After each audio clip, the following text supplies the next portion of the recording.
দেখছেন কলকাতা টিভি সংবাদ সারাদিন নিয়ে আপনাদের সঙ্গে রয়েছে ভাস্বতী। আর শুরুতে যে খবরে নজর রাখবো, গার্ডেন রিচে বহুতল বিপর্যয়ে 11 জনের মৃত্যু হয়েছে। ধ্বংসস্তূপ থেকে আরও একজনের দেহ উদ্ধার হয়েছে এবং নিহত ধৃত প্রমোটারের সঙ্গে এমনটাই জানা যাচ্ছে।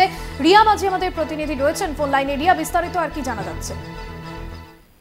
দেখো, তোমাকে ফার্স্ট রাখবো যে আব্দুল জাউদ ইব্রাহিম অর্থাৎ সেই কিনা ওয়াসিম যে প্রমোটার, প্রমোটার তার পার্টনার ওয়াসিমের পার্টনার তারই দেহ উদ্ধার হয়েছে।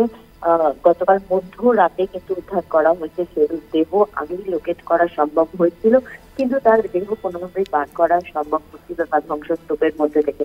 এবং অনেক পরে অর্থাৎ অবশেষে তার দেহ উদ্ধার করা সম্ভব হয়েছে এবং লোকেট করা গিয়েছে, তাকে চিহ্নিত করা গিয়েছিল যে সেই শেরু যাকে খুঁজছিল পুলিশ এতদিন ধরে তার তল্লাশি দিচ্ছিল, তাকেই কিন্তু সেই ধ্বংসস্তূপের নিচ থেকে উদ্ধার করা সম্ভব হয়েছে এবং মৃত অবস্থায় তাকে উদ্ধার করা সম্ভব হয়েছে। এবং সব মিলিয়ে কিন্তু 11 জনের এখনো অব্দি মৃত্যু হয়েছে।